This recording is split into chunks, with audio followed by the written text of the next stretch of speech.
to the 14th century brought together from private collections across Russia. It's very beautiful. It gives you goose pimples. It's a remarkable exhibition. It's an exhibition which feeds the senses. Everything is so grey outside at the moment, and here suddenly it's a feast for the eyes. And it's a feast that marks 100 years since religious icons started to be recognised as works of art. Before then, they were mainly viewed as religious objects, often left blackened over the centuries by the passage of time and added layers of paint. When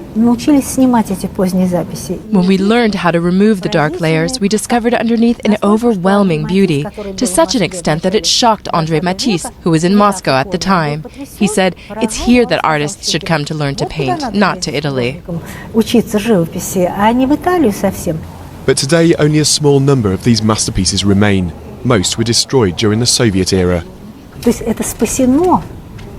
These icons are the survivors. If museums hadn't saved them, they wouldn't exist today. There are 50,000 icons in Russian museums. Before, there were millions.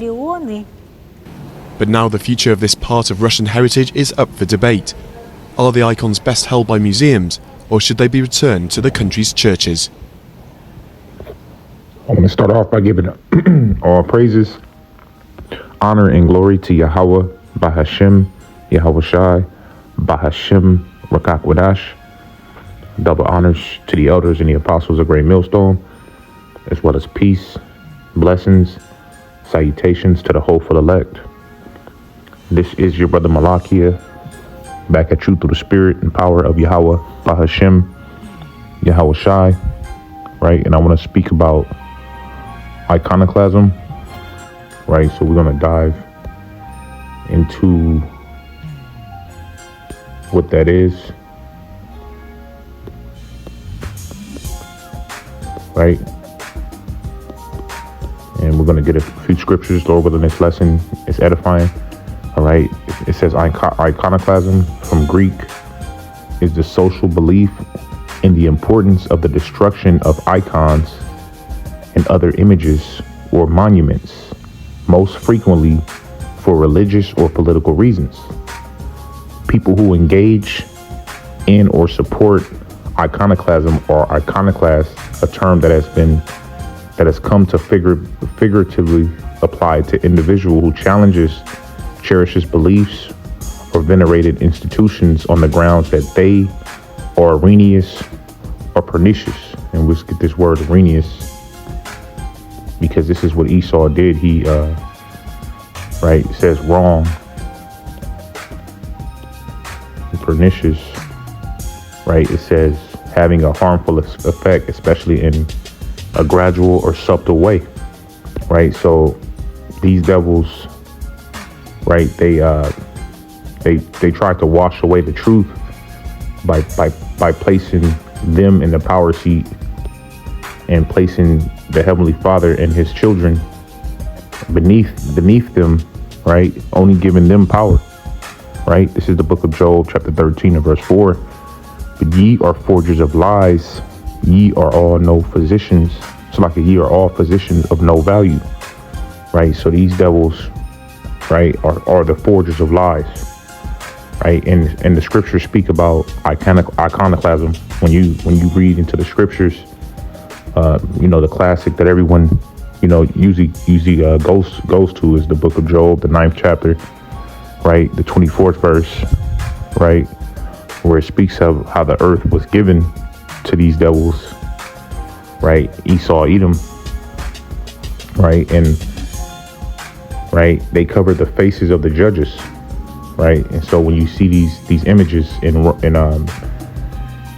Russia, all throughout Europe, right, there's reminders that, right, our people, because in the video spoke about how there's 50,000 people, right? 50,000 images, right? And even images of Yahweh Shai that they have covered, right? And the Heavenly Father is going to, right, expose all of this upon his return. The Christian church, they tell you it doesn't matter what color the Heavenly Father is. They always try to avoid that conversation, right? They always point at that being irrelevant. All right. Meanwhile, there's a picture, all right, of Yahweh Shai being a so-called white man, right? So we're going to go to the book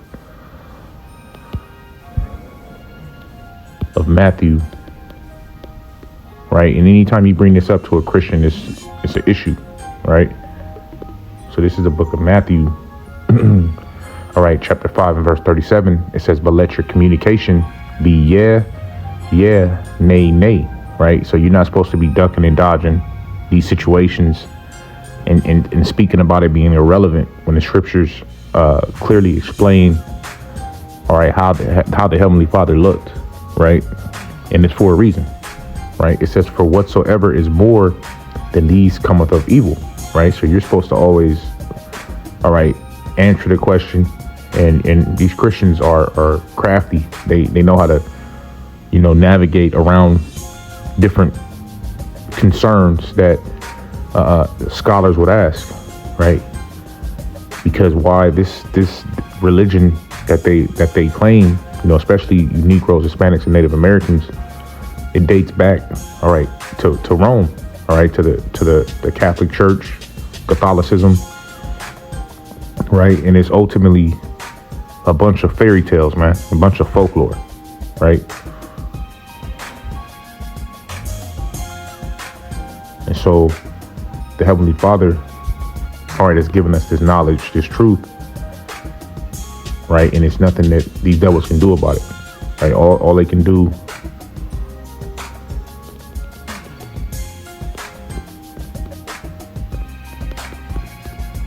right? All they can do is nod their head and get pissed off, man, because now, right, we're woke, man. We understand all of these lies that they've told us from the youth, and now we're exposing these devils left and right. Brothers are continuously making lessons. Brothers are consistently going out in the highways and hedges to expose you devils for what you are. You're a liar, right? And now the truth being revealed is only giving us more confidence on these highways and hedges, right? Knowing that we're being protected by the Heavenly Father, right? So this is the book of First Maccabees chapter 3 and verse 45. It says, now Jerusalem lay void as a wilderness. There was none of her children that went in or out. The sanctuary also was trodden down, and aliens kept the stronghold, right? And this is speaking about Israel falling, all right, from their grace, because we were the true rulers, right, of this earth, man. We were the true kings, and you can read about that in the book of Sirach, the 44th chapter, I believe, which I'll get a precept on that to back up what I'm saying. Right, we ruled the dark ages. We ruled, right, this whole earth at one point before we went off. Right, it says, and aliens kept a stronghold. The heathen had their habitation in that place, and joy was taken from Jacob, and the pipe with the harp ceased. Right, that's when the curses overtook Jacob. Right, when all of the hell broke loose, and there was ultimately a paradigm shift where Esau and the other nations, right, received their blessings, right? It says, wherefore the Israelites assembled themselves together and came to Maspah over against Jerusalem, for Maspah was a place where they prayed aforetime in Israel. Then they fasted that day and put on sackcloth and cast ashes upon their heads and rent their clothes and laid open the book of the law, which is the scriptures, wherein the heathen has sought to paint the likeness of their images. And that's exactly what they did. They painted, the likeness of Jake. There's numerous pictures, right, of Yahweh Shai, so-called pictures of Yahweh Shai, because they're not true images. They don't depict the true image of the Heavenly Father, right? And if you just look on Google, it shows you, right? It shows you a bunch of hypocrisy where you see a so-called black man, but majority of the time, what do you see? Right? We'll just go to the images right? You see the so-called white man, right? With dog hair, right? With leprosy. And this is not according to the scriptures. Scriptures explain Yahweh Shai as being a dark-skinned man. But more times than none, you see iconoclasm, right? You see these devils painting over, right, the judges. And the true judge is Yahweh, and his only begotten son is the one that actually is going to come and, right, get busy, man. He's the one that's going to do the judging, right?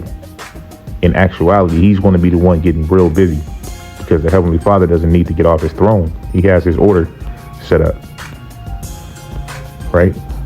So you see these images, and it's ultimately taking over, the earth, man, right? Because majority of these people are worshiping a false god, a false power, including these Christians, including these Catholics, right? Including all of these different like-minded individuals that are under that umbrella of Christianity and Catholicism. And all these things in the end are being revealed, man. We exposing you, and we're sending off, right, a message to the elect, man, because the elect are going to understand that this was straight robbery, man. But the rest are going to be blinded, as the scriptures explain, right?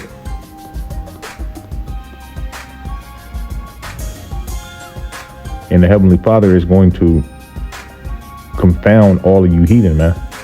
All of you Edomites, you so-called white people, right? You're going to pay for what you've done, man. Right? The Lord is going to get busy.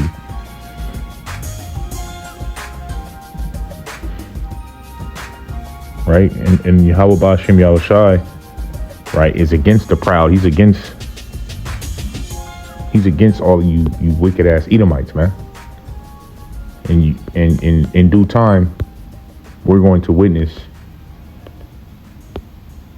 the downfall of America and the downfall of our enemies right before our eyes, right? This is the book of Deuteronomy, chapter 33. In verse 26, it says, "There is none like unto God of Yerushan, who rideth upon the heaven in thy help, and in his excellency on the sky." Right? There's none like Yahweh Ba'ashem Yahweh Shai. Right? There's nothing like him. Right? Science can't confound the Heavenly Father, because even though science is trying to make sense out of these UFOs, right, which are the vehicles, right, that are our forefathers and our power's only begotten son is going to ride on, right, and that the angels are on, all right, are confounding these devils, right? It says the eternal power is thy refuge, and underneath are the everlasting arms, and he shall thrust out the enemy from before thee, and shall say, destroy them, right? That's anger, right? That's destruction. That's violence. Israel then shall dwell in safety alone. The fountain of Jacob shall be upon a land of corn and wine. Also his heavens shall drop down dew, right? So Jacob is going to be okay, right? The Lord is going to yet choose Israel, right? It says, happy art thou, O Israel, who is like unto thee, O people saved by the Lord, the shield of thy help, and who is the sword of thy excellency. And thy enemies shall be found liars unto thee, and thou shalt tread upon their high places, right? There are our enemies, right? And our chief enemy, Esau, Edom, is being found as a liar, man. Right? And that image that you see, you know, that image that I brought up, right?